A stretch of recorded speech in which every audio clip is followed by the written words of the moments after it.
What is cleaning? Japanese people have always regarded cleaning as more than a common chore. It's normal here for elementary and junior high school students to clean their classroom together, although I've heard that this isn't done in schools abroad. It probably has to do with the notion in Japan that cleaning isn't just about removing dirt. It's also linked to cultivating the mind. If you visit a temple, you'll find the premises to be extremely well tended. Naturally, this is to welcome visitors, but another reason is that the act of cleaning is an important ascetic practice for the monks living and training there. Each space is cleaned, tidied, and polished beautifully. While training at a temple in Kyoto, even the slightest error I made in folding or stacking clothes resulted in being given a pep talk by one of my seniors. If you ever have the chance, observe how monks clean their temple grounds.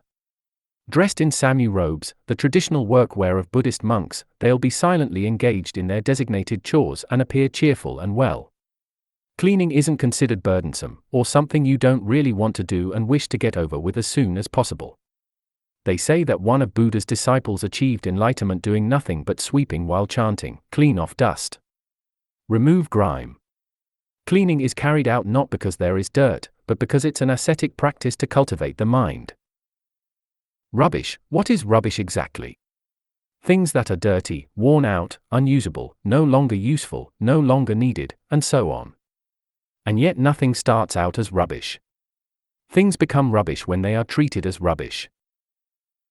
In Buddhism, it is believed that nothing has a physical form, tai. That is, there is no substance in anything in and of itself. Mottainai, the Japanese term for wasteful, originates from this word. But if something has no substance, how does it exist?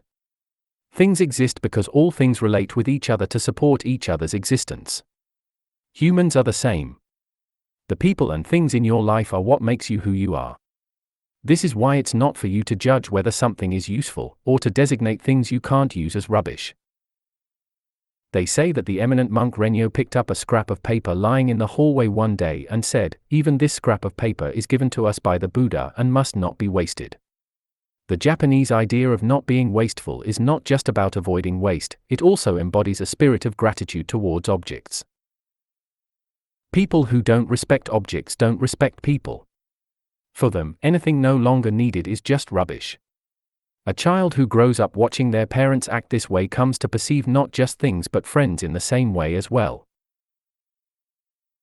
Within any object can be found the tremendous time and effort put into it, the heart of the person who made it. It's important to remember to feel grateful for this when cleaning or tidying, and not handle things carelessly. Yet we cannot store everything in a cupboard because we do not want to be wasteful. Some things, despite being a little old, still have some life left in them. Elsewhere, they would have a place to shine, but instead they are often shut away and forgotten, ending their lives without seeing the light of day. This is rather sad. Be grateful for the things that have served you and give them to people who could use them, where they can have a purpose and shine again. Appreciate the things you have right in front of you. When to clean and tidy, do you think that it doesn't matter when you clean, and that you should just do it when you find the time? I've mentioned that cleaning is a way to eliminate gloom in the mind, but even if you work really hard at sweeping and mopping, it won't really make you feel refreshed if you do it at night. In Buddhist temples there is no such thing as starting to clean after the sun has gone down. Cleaning should be done in the morning. Do it as your very first activity of the day. The daily routine of an Unsui monk, a Zen apprentice, starts with waking up early, washing their face and dressing, in readiness to begin cleaning and conducting services for that day. Exposing your body to the cold in the pre-dawn air naturally makes you feel charged, filling you with energy for the tasks ahead. And cleaning quietly while the silence envelops you, before other people and plants awaken, refreshes and clears your mind. By the time everyone else is emerging, you've finished your cleaning and are all set for the day's work. Cleaning in the morning creates a breathing space for your mind so you can have a pleasant day. At the end of the day, make sure you tidy your surroundings before going to bed. If, like an Unsui monk, all you have to do during the day is cleaning and tidying, there will be no need to tidy up at night. As soon as you finish using something, put it away. If you are meticulous about tidiness, there will never be anything just scattered around. This may not be easily accomplished, of course, in a regular home, which is why you should at least try to return things you have used or made a mess of to their rightful places before the day is over. It's important that your home is tidy so you can kick off the next morning feeling refreshed as you begin your cleaning for that day. When I was training to become a monk, my roommates and I always recited evening sutras before going to bed. Doing this in a tidy room at bedtime felt refreshing and cleared the mind, leading to a deep sleep. Cleaning and tidying are daily tasks, and what matters most is consistency. Even a short amount of time will do, so get into the habit of making a reasonable effort to clean every day.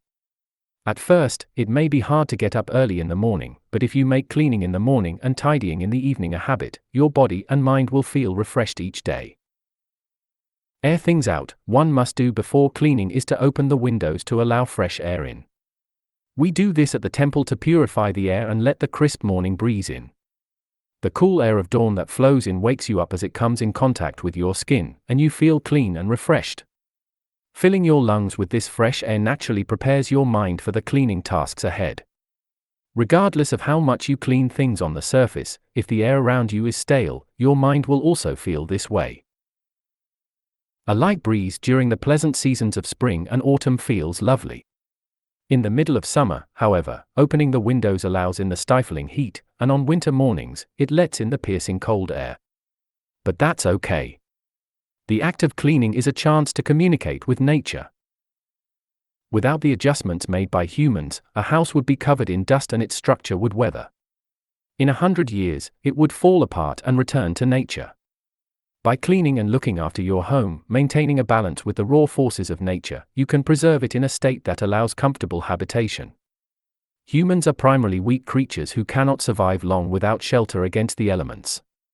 This is why we must make adjustments to the environment we live in. Cleaning is a way to converse with nature. If we keep this idea in mind, then it is clear that aspects of modern life such as air conditioning, which creates the same environment throughout summer and winter, amount to a refusal to communicate with nature. Becoming used to this will surely lead to the weakening of the body and the mind. When it's hot, it should be hot. When it's cold, it should be cold. I think that sweating as you clean, while experiencing nature, is the secret to a healthy body and mind. Open a window and interact with nature. Become aware that you are too weak to live in the same environment as living things in the wild. Experience the gentleness and severity of nature against your skin, and feel grateful for the preciousness of the life force. Each morning, open the windows that connect you to nature and inhale the fresh air. What to do with insects? Buddhists follow 5 precepts, and the first one requires us to abstain from taking life. All lives are interconnected and must be equally respected. You must not hurt or kill another living thing without reason. But humans have to take lives to harvest meat, fish, vegetables, and so on to survive, so we must be aware of this need, and feel both remorseful and grateful. It is important to find ways to live that will enable you to avoid killing other living things. The foundation for this is daily cleaning. Insects come out in search of food and places to lay eggs. If you leave crumbs on the dining table and dishes unwashed or don't take out the rubbish, insects will naturally emerge. Cleaning up properly after each meal is thus the first step towards abstaining from killing insects.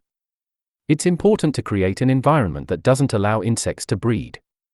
If you leave a bucket outside, it will collect rainwater and mosquitoes will start breeding there. Turn over buckets and other vessels that might collect water. Keep ornamental water vessels small in size and ensure cleanliness by changing the water often. Some insects, such as termites and wasps, are dangerous if left unattended.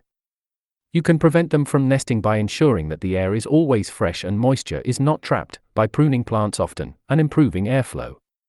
When cutting grass, first check for leaves and excrement to ensure there are no bees or caterpillars hiding there. For the sake of both humans and insects, please be kind to and respectful of life. Vary your cleaning tasks. The various chores that monks must take care of while in training are divided among them, but these assignments change periodically. This is called tenyaku, role change, in which the designated location of each monk changes. For example, the person in charge of the kitchen yesterday may be in charge of the garden today. Through this system, each monk experiences every chore that must be executed at the temple. Ascetic practice may evoke the image of someone performing a task alone and in silence, but in reality, cleaning a temple requires teamwork. It's essential to know what others are doing, for example, what another person is mopping right now. You must understand the overall situation and think about the role you have to play in it, and then take certain initiatives, such as assisting others in their tasks. It is important to do things in an orderly and thorough manner while being mindful of what others around you are doing. You must survey the overall situation before establishing what to do. If others are working in one spot, begin at another spot. During our training at the temple, carelessness on the part of one individual becomes the responsibility of the group as a whole. Sometimes the entire team is made to sit cross-legged on a hard wooden floor for long hours. You don't want to cause problems for others, so you really must ensure that you are doing things properly. This is an opportunity to learn that your existence is not just about yourself. This is true in everyday life, as well. It's not up to just one person to clean. Everyone must be conscious of it. Divide chores up among family members and change them around sometimes. The entire family should work as a team, conscious of each other as they perform the tasks. We appreciate our family more when events upset our routine. For instance, a husband may first realize how dependent he is on his wife when she, who always does the cooking, is confined to bed due to illness, and he finds himself unable to make even rice porridge. Becoming aware of our shortcomings in this way is an important opportunity to try to overcome them. Changing around household and cleaning duties is also an effective way to teach children what needs to be done. Although initiating children into this may be frustrating at first, because it would be more efficient for an adult to do the task than to help a child to do it, it is important to give children as many chores as possible. Family ties are the strongest of all human bonds. Use household chores as an opportunity to deepen them. Be mindful of the weather. There are always chores that need doing at a temple, both indoors and outdoors, but we never work outside when it rains. We wait for a clear day for this. We plan our work each day while adapting to the course of nature. When we can't work outside in the temple gardens, we focus on our indoor tasks, such as polishing windows, repapering shoji doors, and cleaning the altar and the rooms themselves. Once the rain clears up, the ground remains damp for a short time, making it easier to pull weeds. I recommend doing outdoor work as soon as the rain has stopped. They say that 1/3 of an unswe's day is spent cleaning, but in fact there is no end to the cleaning you can do to cultivate your mind. If you look, you will always find something to clean. On a rainy day, discard the notion that there are things to be done outside. Think flexibly and do your cleaning in tune with the movements of nature. In a regular home, it might be a good idea to establish certain arrangements, such as designating rainy days as days to do repair work. If you survey your home, you will always find things that need your attention. Don't put it off till tomorrow. Zengo Saiden is a Zen expression meaning that we must put all our efforts into each day so we have no regrets, and that we must not grieve for the past or worry about the future. In the context of cleaning to cultivate the mind, Zengo Saiden means, don't put it off till tomorrow. People today are busy, and we have all experienced going home tired, then leaving dirty dishes and laundry untended as we go to bed. But did you begin the next day feeling refreshed? Was it not depressing to wake up to the new day with yesterday's chores still to be done? It isn't just the moment you realize these things are still pending that you feel depressed. When you go to bed thinking, I still have to do those things but I'm too tired, you retain this gloomy feeling in your consciousness all night. Some people may even dream of working hard to finish their chores before waking up to find they have to do it all over again in real life. Zengo Saiden. This isn't just about how you feel. Do what you need to do without delay. Eliminate the seeds that distract your mind with unnecessary thoughts about things you will be dealing with tomorrow, or things that went wrong yesterday.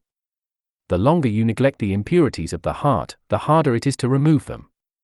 Never put off what you need to do until tomorrow, and enjoy each and every day.